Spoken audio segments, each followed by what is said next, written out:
女囚犯张玉玲因为犯了故意杀人罪，法庭正在对她进行审问。她以前是一名妓女，却经常受到皮条客的剥削和凌辱，稍有反抗，对方就会把她折磨得体无完肤。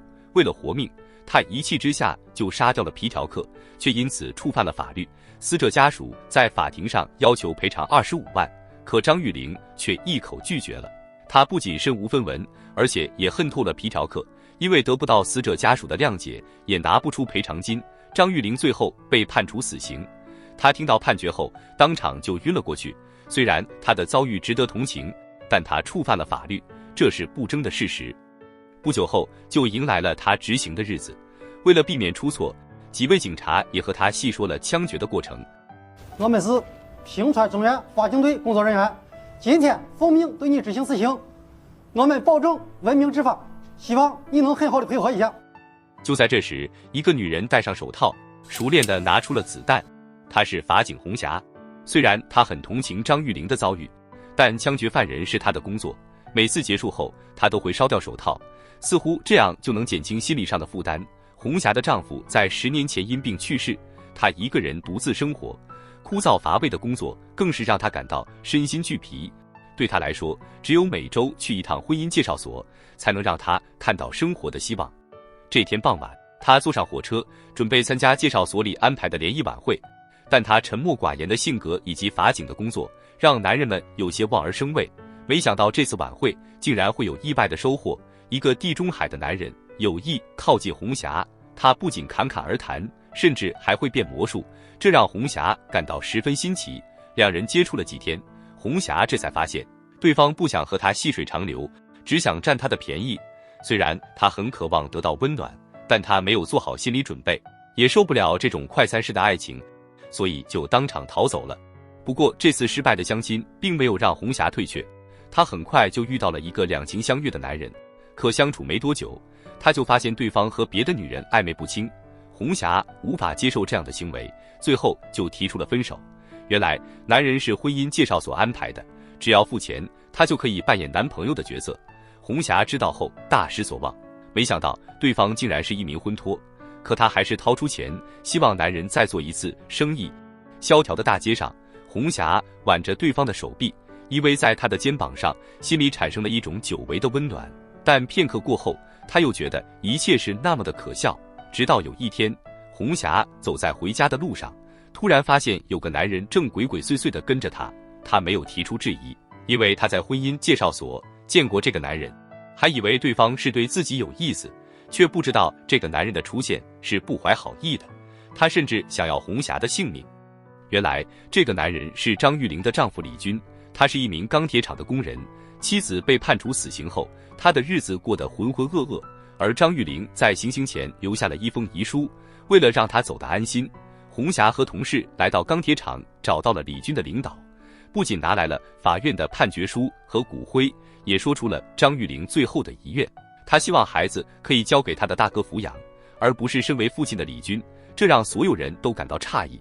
此时的李军正躲在门外偷听，也意外得知红霞就是给妻子执行枪决的人，他因此怀恨在心，甚至想要报复对方。钢铁厂的领导本来就看他不顺眼，见他每天魂不守舍，就让他去河边守水库。下班后，他又来到妻子大哥的住处，想要看望孩子，却受到了对方的羞辱，认为他就是一个窝囊废，这让李军深受打击，行为也愈发诡异。他捧着妻子的骨灰盒，随后又扔了出去。他认为这一切都是红霞造成的，因为他枪决了妻子，也毁掉了自己曾经拥有的家。他偷偷来到法院的门口，摸清了红霞的日常作息，随后又故意接近她，想要制造机会实施报复。可红霞并不知情，还以为对方想要追求自己，她甚至很享受这种感觉。但李军是来杀人的，在这个地下通道里，他准备动手了。走在前面的红霞还一无所知。就在这时，对面过来几个路人，李军只好放弃这个念头。而红霞观察了好几天，也终于忍不住问他：你老跟着我干啥？有话就说。可李军却沉默不语。第一次来婚介所吧？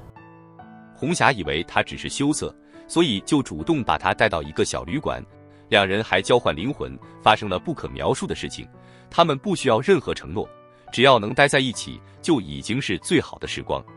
有了爱情的滋润，红霞也不再相亲，甚至辞掉了法警的工作，只想每天和李军待在一起。李军是个沉默寡言的人，他带着红霞来到他工作的水库，红霞也第一次看到了李军的住处。虽然房屋破旧，但能和喜欢的人在一起，他就心满意足了。其实住着挺好。不好，一个月只有170块钱。我不是那个意思，我是说，下次我就可以直接在这儿下车了。就在这时，门外有人喊李军出去帮忙，红霞就把棉衣递给他，随后回到屋里，却在一本书中发现了一张全家福和一张死刑判决书。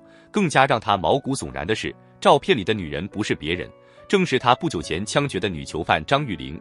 这让红霞感到无比错愕，她不知道李军接近自己有什么目的。难道李军不是和他相亲，而是想替妻子报仇吗？想到这里，红霞有些不知所措，她准备和李军道别，但回去的火车还早，两人只能回到屋里继续缠绵在一起。等一切结束后，红霞突然问李军：“你和他感情不错吧？可惜我不能代替他。”李军当场就愣住了，他不知道该说些什么，就准备带红霞去水库那边玩。他推着小船，却忍不住哭了起来。他的本意是想杀红霞，可没想到事情却发展到这一步，他实在是下不了手。而红霞在房间里意外发现，李军的包里竟然放着斧头和匕首，这让他感到不寒而栗。出于求生的本能，他准备立马离开，还责怪自己被爱情冲昏了头脑。走在路上，他突然看到几个男人正在抽打陷入泥潭的老马，而老马也很努力，拼着命想要爬出来。这一幕深深刺痛了红霞的内心，自己的命运和眼前的老马何其相似，就算深陷泥潭，他又能逃到哪里去呢？与其逃避，不如勇敢面对。他收拾好心情，再次回到李军的住处，而李军也很意外，或许这段感情从一开始就是错误，既然是错的，又何必再苦苦纠缠呢？可红霞竟然回来了，这也许是命运的安排。两人沉默不语，红霞跟着他来到了水库，走向不远处的小船。结局会怎样，我们不得而知，但人生就像赌注，不管是输是赢，一旦下注就不会有任何退路。而李军原本是打算报复红霞的，可接触之后才发现，红霞的生活非常简单，她只是一个渴望爱情的女人，而妻子被枪决不过是她的工作，真正的凶手其实是皮条客。两人在朝夕相处中，红霞的柔情也慢慢治愈了李军冷漠的内心。他对报仇的事情开始犹豫，甚至开始不断地怀疑自己。而红霞的生活暗淡无味，她的工作是送走一个个绝望的人。对她来说，只有每周去婚姻介绍所才能让生活有一丝希望。可幸福却屡次和她擦肩而过，直到遇见了李军，两颗孤独寂寞的心走到了一起。他的出现就像是黑暗中的一盏明灯，让红霞勇敢面对一切，不再畏惧世俗的眼光。好了，故事就说到这里，喜欢记得关注我，我们下期再见。